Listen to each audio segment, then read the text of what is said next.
Halo teman-teman, dengan saya Margaret Simangunsong, di mana pada kesempatan ini saya akan menjelaskan bagaimana cara pengolahan dalam data panel.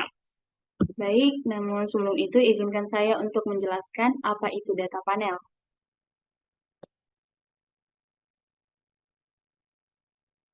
Ya, data panel merupakan gabungan data antara time series dengan cross section. Kita tahu bahwa time series itu merupakan tenggat waktu dan cross section itu merupakan objek atau survei sesuatu pada jangka waktu pada saat tertentu. Nah, seperti pada contoh yang saya ambil ini, pengaruh rata-rata lama sekolah, umur harapan hidup, dan pengeluaran per kapita terhadap IPM di Provinsi Jambi periode 2021 sampai dengan 2023. Nah, dapat kita lihat yang menjadi data time series-nya adalah periode 2021 sampai dengan 2023, sementara yang menjadi data cross-section-nya adalah IPM di Provinsi Jambi. Nah, berdasarkan judul tersebut, maka timbullah hipotesis seperti ini, di mana hipotesisnya adalah diduga RLH, UHH, dan PP berpengaruh terhadap IPM atau Indeks Pembangunan Manusia di Provinsi Jambi. Nah, dengan hipotesis ini, maka muncullah metode atau model estimasi pada data panelnya, di mana IPM IT sama dengan beta 0 tambah beta 1 RLH IT tambah beta 2 UHH 2 UHH IT tambah beta 3 PP tambah error IT. Nah, sebelum kita melakukan pengolahan data lebih lanjut, kita akan melakukan yang namanya pemilihan model. Nah, apa itu pemilihan model?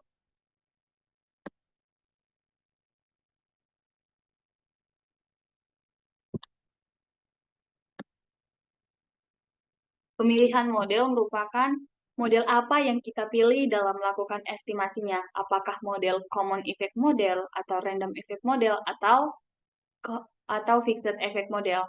Nah, pada pemilihan model ini dilakukan 3 uji. Guna dari dilakukannya 3 uji ini adalah untuk menentukan, untuk memvote model mana yang terbaik dilakukan untuk pengolahan datanya. Nah, yang pertama dilakukan adalah uji Chow. Di sini dijelaskan, apabila hasil probabilitasnya lebih dari 0,05, maka keputusannya adalah CEM atau Common Effect Model. Dan apabila probabilitasnya kurang dari 0,05, maka keputusannya adalah Fixed Effect Model. Dan untuk menentukan model itu, mari kita langsung melakukan pengolahan datanya. Kita boleh membuka eViews kita.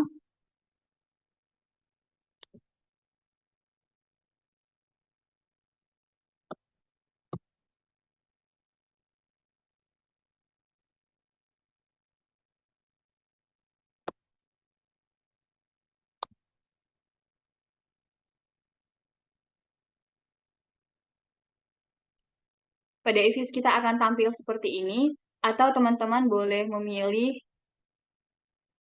CTRLN untuk mempersingkatnya.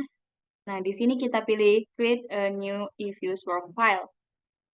Nah, pada bagian Work File Structure Type-nya, kita dapat memilih Balance Panel. Kenapa Balance Panel? Karena kita akan melakukan pengelolaan data panel. Oke, di sini ada dibuat start date dan end date-nya. Start date ini adalah kapan penelitian tersebut kita mulai dari tahun berapa. Dan end date adalah tahun berapa kita mengakhiri penelitian tersebut. Nah, untuk melihatnya lebih langsung, mari kita buka Excel kita.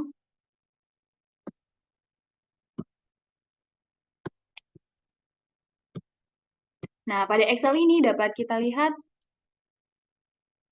di bagian tahunnya. Di sini diawali dengan tahun 2021 dan diakhiri dengan tahun 2023. Untuk itu, kita dapat kembali ke eViews kita.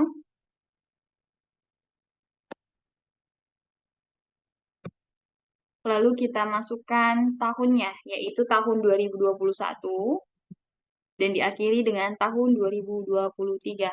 Nah, pada bagian number of cross section-nya, kita dapat kembali lagi ke Excel kita. Yang dimaksud dengan number of cross section-nya ini adalah bagian berapa objek yang kita masukkan dalam penelitian ini. berapa banyak objeknya. Nah, pada olah data ini, kita akan yang menjadi objeknya adalah banyaknya kabupaten kota yang ada di Provinsi Jambi. Jadi, mari kita hitung bersama-sama.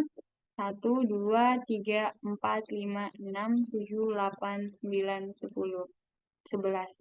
Nah, di Provinsi Jambi ada 11 kabupaten kota. Maka yang menjadi number of procession-nya adalah 11 karena di Provinsi Jambi terdapat 11 kabupaten kota. Kita kembali lagi ke EVIS kita.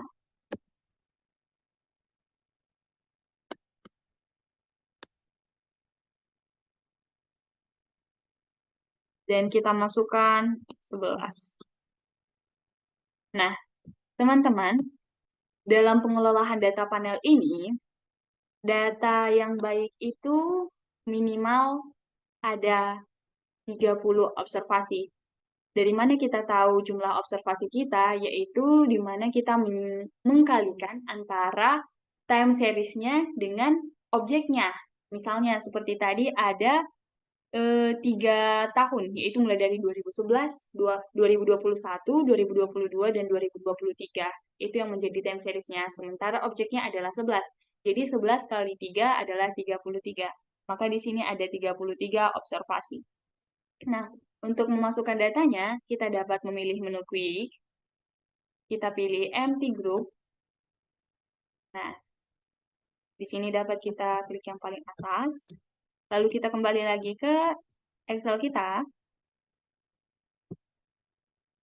Nah, pada Excel kita dapat mengkopikannya mulai dari judulnya, yaitu Y sama dengan IPM. Nah, untuk memudahkan teman-teman dalam mengolah data, kita dapat menamainya langsung atau menyusunnya sesuai dengan urutan. Seperti misalnya ini, variabel Y atau variabel dependennya, lalu disusul dengan variabel independennya. Nah, di sini yang menjadi variabel dependennya adalah IPM. Ya, untuk itu langsung kita copy saja sampai yang paling bawah ya teman-teman. Kita klik CTRL-C, lalu kita kembali ke EVIS kita.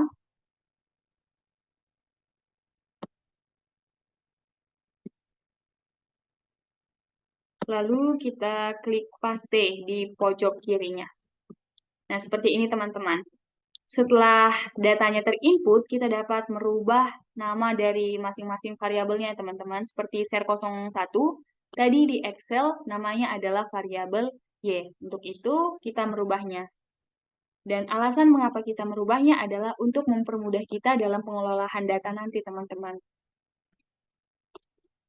SER03-nya kita ganti menjadi X2, dan SER04-nya kita mengganti menjadi X3. Oke, untuk tahap selanjutnya adalah kita melakukan proses.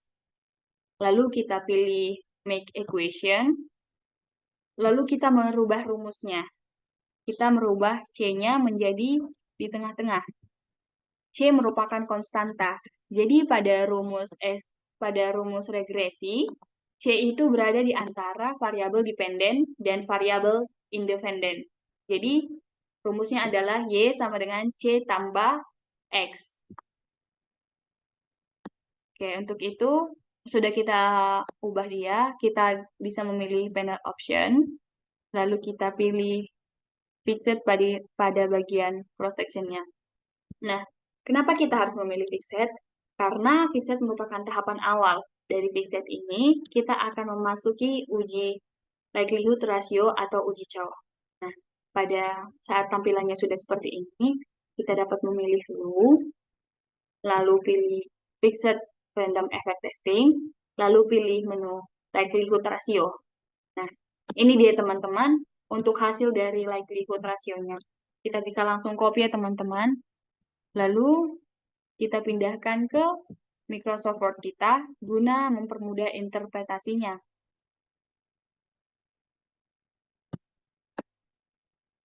Nah, kita pindahkan ke Microsoft Word kita. Pada uji Chow, dilihat nilai probabilitas cross-section chi-square-nya sebesar 0,000, di mana nilai 0,00 ini kurang dari 0,05. Nah, apabila dia kurang dari 0,00, Apabila dia kurang dari 0,05, maka model yang terpilih adalah fixed effect model. Oke, kita kembali ke tabel pemilihan model tadi ya, teman-teman. Nah, di sini kita lihat uji Chow. Bila probabilitasnya kurang dari 0,05, maka model yang terpilih adalah fixed effect model. Jadi karena model yang terpilih adalah fixed effect model, kita akan melakukan uji ke tahap selanjutnya. Karena di sini dari satu pengujian kita belum tentu tahu, belum dapat dipastikan bahwa model itu yang terbaik. Maka untuk menentukan model mana yang terbaik, kita perlu melakukan uji selanjutnya. Oke, selanjutnya kita akan memasuki uji Hausman. Kita bisa kembali lagi ke Eviews kita. Nah, pada bagian Eviews-nya kita bisa memilih menu Estimate, lalu kita memilih Panel Option, lalu kita pilih Random. Kenapa random? Karena random merupakan tahap keduanya. Lalu klik OK. Lalu kita klik menu View, lalu kita pilih Hausman Test. Nah, kenapa mesti Hausman Test? Kan kita lihat tadi bahwa pada setelah uji Chow ada uji Hausman dan diakhiri dengan uji Lagrange multiplier. Nah, pada uji Hausman ini pasangannya adalah random. Jadi kalaupun kita membuat pasangannya adalah Lagrange multiplier, dia tidak akan bisa muncul, teman-teman. Karena itu, kita harus mempasangkannya dengan Hausman test. Dan setelah kita lakukan dengan Hausman test, ini dia hasilnya. Kita bisa langsung mengkopikannya ke Word kita.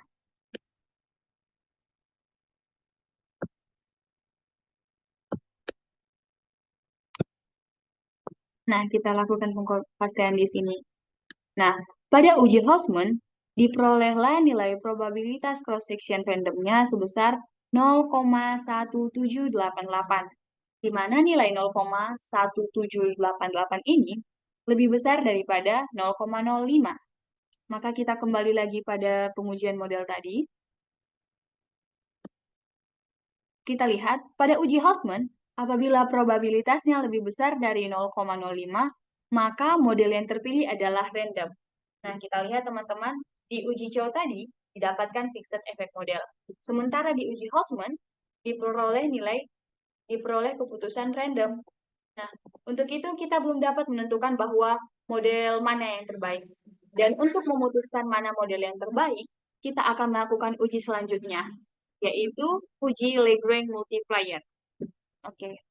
Oke, teman-teman. Kita kembali ke Eviews kita. Kita pilih menu Estimate. Kita pilih panel option-nya. Lalu kita pilih None. Lalu kita klik OK. Lalu kita pilih menu View. Lalu pilih Lagrange multiplier-nya.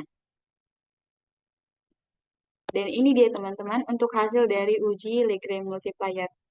Untuk itu kita dapat langsung mengkopikannya.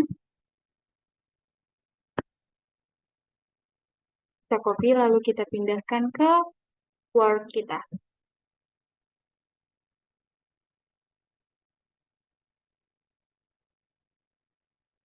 Oke, kita pindahkan ke Word ya teman-teman. Nah, oke. Pada uji Lagrange multiplier ini, nilai yang dilihat adalah dari Brace-Pagan-nya, yaitu ini dia teman-teman. Yang dalam kurung ini yang nilainya 0,00.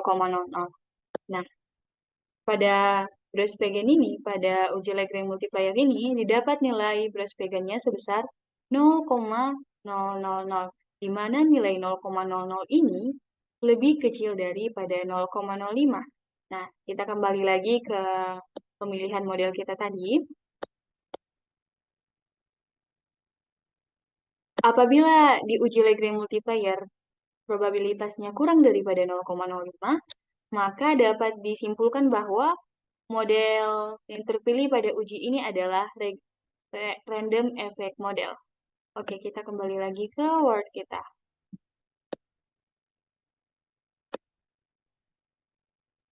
Berdasarkan dua uji tadi, teman-teman, Di uji Chow, kita dapat melihat bahwa yang terpilih adalah fixed effect model.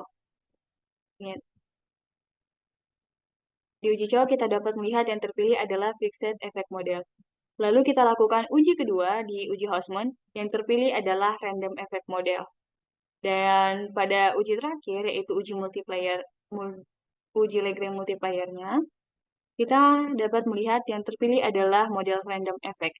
Jadi, skor antara fixed effect model dengan random effect-nya adalah 2:1. Maka dapat disimpulkan bahwa model yang terpilih adalah random effect model. Karena berdasarkan dua uji sudah mengatakan bahwa model yang terbaik adalah random effect model.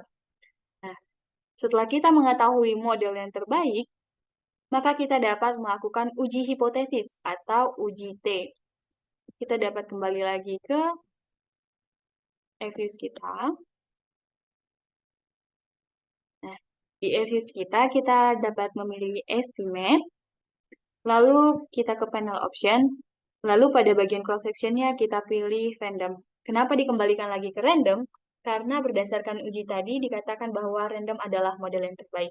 Maka untuk estimasinya kita pilih dengan model random.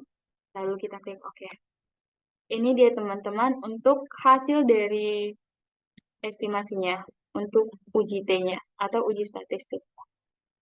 Kita dapat memindahkan langsung ke Word kita. Oke, di Word. Di Word ini kita akan melihat nilai probabilitas dari variabel-variabel independennya. Yang pertama adalah probabilitas X1. Kita dapat melihat teman-teman bahwa nilai dari probabilitas X1-nya sebesar 0,000, di mana 0,00 ini lebih kecil daripada 0,05. Apabila probabilitas X1 lebih kecil daripada 0,05, maka dapat disimpulkan bahwa X1 berpengaruh secara signifikan terhadap variabel Y. Dan pada kasus ini, X1 merupakan rata-rata lama sekolah. Jadi dapat disimpulkan bahwa rata-rata lama sekolah berpengaruh secara signifikan terhadap variabel Y atau variabel indeks pembangunan manusia. Oke, selanjutnya kita akan melakukan interpretasi pada variabel X2. Dapat dilihat nilai probabilitas dari X2 sebesar 0,000. Nah, nilai 0,00 ini lebih kecil daripada 0,05. Nah, tadi dikatakan bahwa apabila nilai probabilitas lebih kecil daripada 0,05, maka dapat disimpulkan bahwa variabel X2 berpengaruh secara signifikan terhadap variabel Y. Dan di kasus ini, X2-nya adalah usia harapan hidup. Maka dapat disimpulkan bahwa usia harapan hidup berpengaruh terhadap indeks pembangunan manusia. Selanjutnya, kita akan melakukan interpretasi pada variabel X3.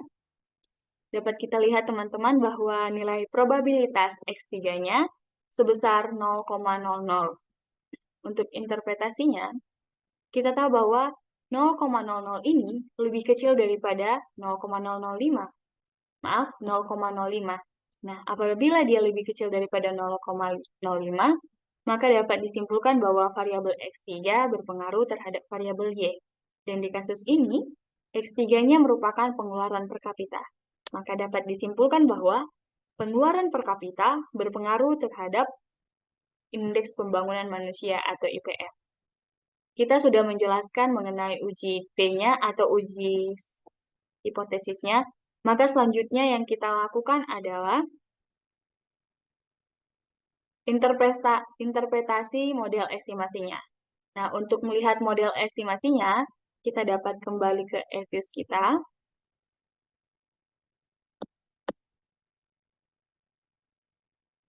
Ini dia EVIS kita. Lalu kita dapat memilih menu view. Lalu kita klik representation. Nah, ini dia teman-teman untuk representasi dari persamaan regresinya. Kita dapat mengkopinya, lalu kita pindahkan ke Word kita.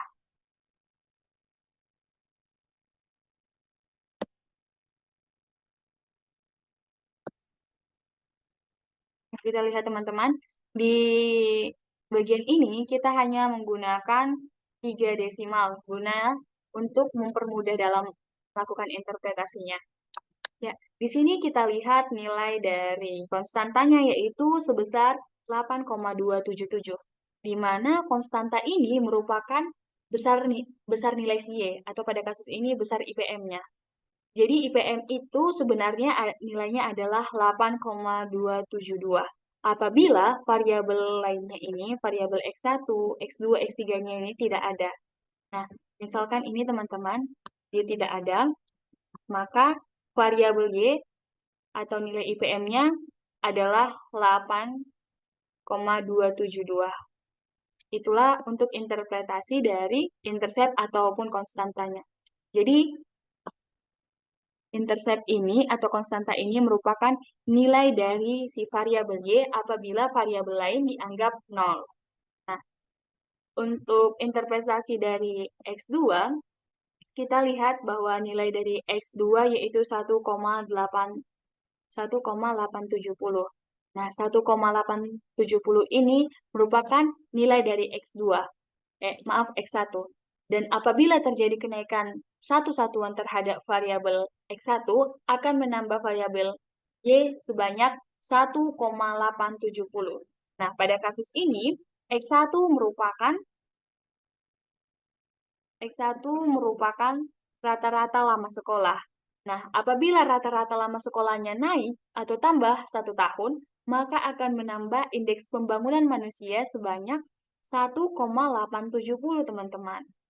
Nah, selanjutnya kita melakukan interpretasi pada X2. Kita dapat lihat nilai X2 itu sebesar 0,526. Nah, artinya apa? Artinya pengaruh X2 ini terhadap Y sebanyak 0,526. X2 ini dapat menambah nilai Y sebanyak 0,526. Nah, apabila terjadi kenaikan satu satuan pada variabel X2, akan menambah nilai Y sebanyak 0,526. Dan pada kasus ini, X2-nya adalah usia harapan hidup ya teman-teman. Nah, apabila usia harapan hidup naik 1 tahun, akan menambah indeks pembangunan manusia sebanyak 0,526. Oke, selanjutnya kita masuk ke interpretasi variabel X3 ya teman-teman. Di sini dapat kita lihat nilai dari X3 adalah 0,0009, yang artinya pengaruh variabel X3 terhadap variabel Y sebanyak 0,009, di mana variabel X ini dapat menambah variabel Y sebanyak 0,009. Jadi artinya apa? Di kasus ini X3 merupakan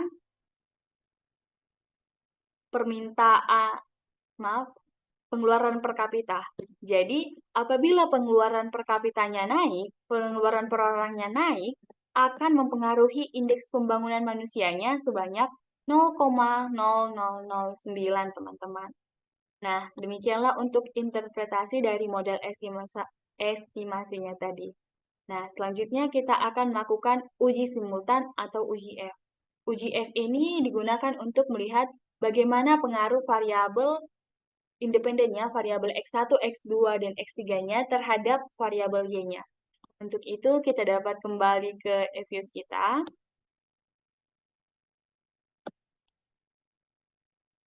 Nah, di sini kita bisa klik menu view. Kita klik estimation output. Dan ini dia teman-teman untuk nilai dari probabilitas F statistiknya. Kita dapat mengkopikannya. Kita buka Word kita.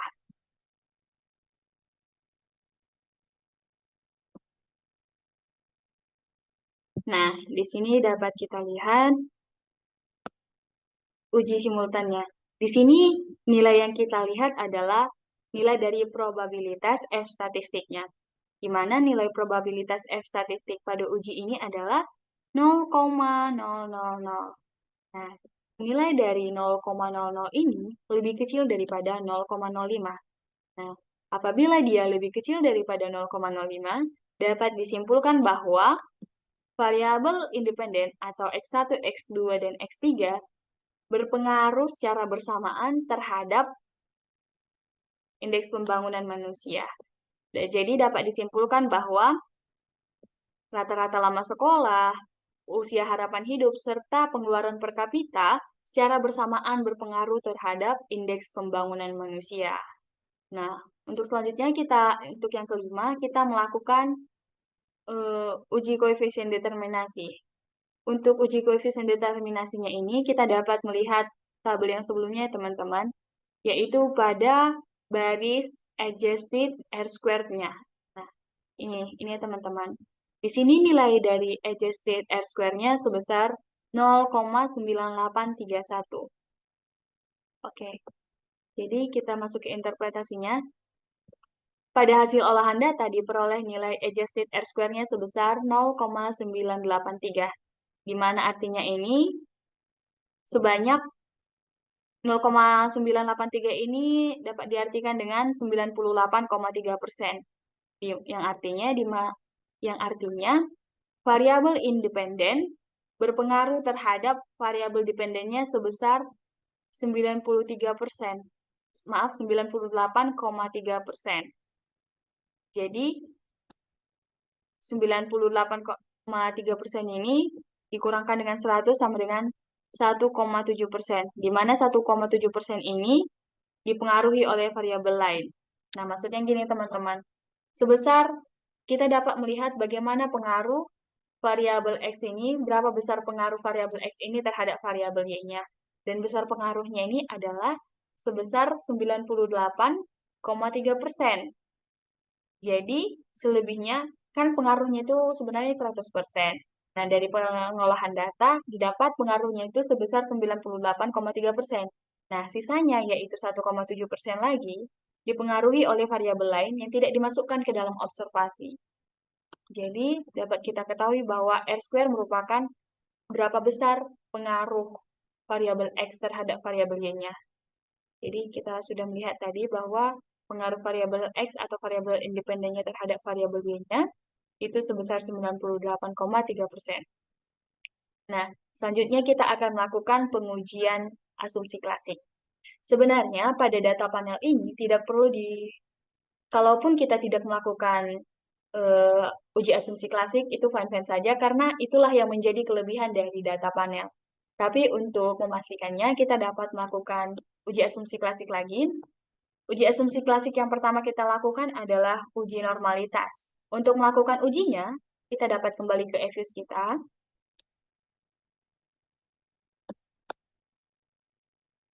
Nah, kita dapat memilih menu view, kita pilih residual diagnostic, lalu kita pilih normality test. Nah, dan ini dia hasilnya teman-teman. Kita dapat langsung mengkopikannya dan memindahkannya ke Word kita. Oke, di sini dapat kita lihat teman-teman. Di sini yang menjadi penilaiannya adalah probability-nya. Dapat kita lihat bahwa nilai probability-nya sebesar 0,8409, di mana nilai 0,849 ini lebih besar daripada 0,05. Nah, apabila nilai probability-nya lebih besar daripada 0,05, dapat disimpulkan bahwa data pada regresi ini berdistribusi secara normal. Nah, pada uji normalitas dapat kita ketahui bahwa data kita ini berdistribusi secara normal. Selanjutnya, uji asumsi klasik kedua yang kita lakukan adalah uji multikolinearitas, di mana uji multikolinearitas ini akan melihat bagaimana korelasi antara setiap variabelnya, apakah tinggi atau tidak. Nah, jika korelasinya tinggi, maka variabel tersebut tidak baik untuk dilakukan pengujian karena memiliki korelasi tinggi antara variabel independennya. Nah, untuk melakukan uji multikolinearitasnya, kita dapat kembali ke EViews kita.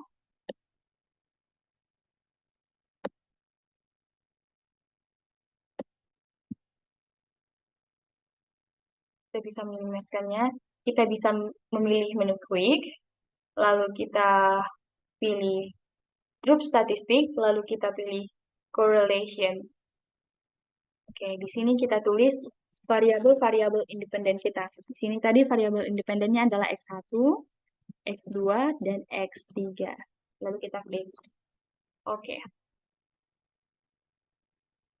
Nah, ini dia teman-teman. Kita copy ya.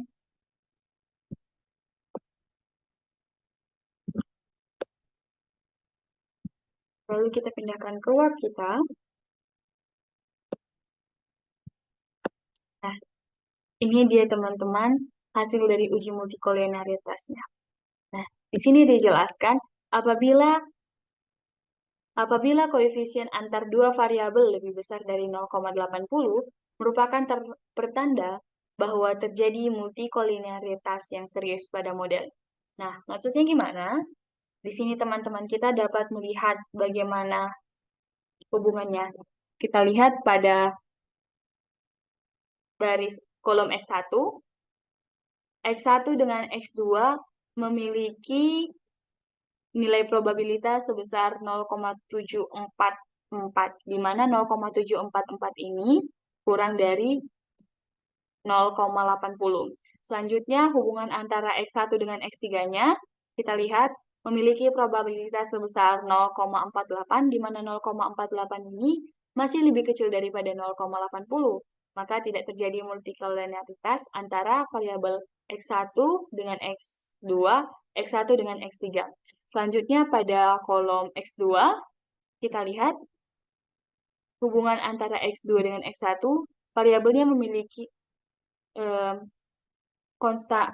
probabilitasnya sebesar 0,744, di mana 0,744 ini lebih kecil daripada 0,80. Nah, dapat kita ketahui bahwa variabel X1 dengan X2 ini tidak terjadi multikolinearitas. Selanjutnya, bagaimana hubungan antara X2 dengan X3? Nah, di sini dapat kita lihat probabilitasnya sebesar 0,240. Nah, di mana nilai 0,240 ini lebih kecil daripada 0,80. Dapat diartikan bahwa X2 dan X3 tidak terjadi multikolinearitas. Selanjutnya, pada kolom X3, kita dapat melihat bagaimana hubungan X3 dengan X1, di mana probabilitasnya sebesar 0,48. 0,48 ini lebih kecil daripada 0,80. Jadi dapat diartikan bahwa tidak terjadi multikolinearitas antara X1 dengan X3. Selanjutnya dengan X2, kita lihat ya teman-teman, bagaimana hubungannya. Nilai probabilitas antara X3 dengan X2 itu sebesar 0,240, di mana 0,240 ini lebih kecil dari 0,80. Maka dapat disimpulkan bahwa tidak terjadi multikolinearitas antara variabel X3 dengan X2. Oke, baik. Jadi demikianlah teman-teman untuk penjelasan mengenai pengolahan data panelnya. Atas perhatiannya saya ucapkan terima kasih.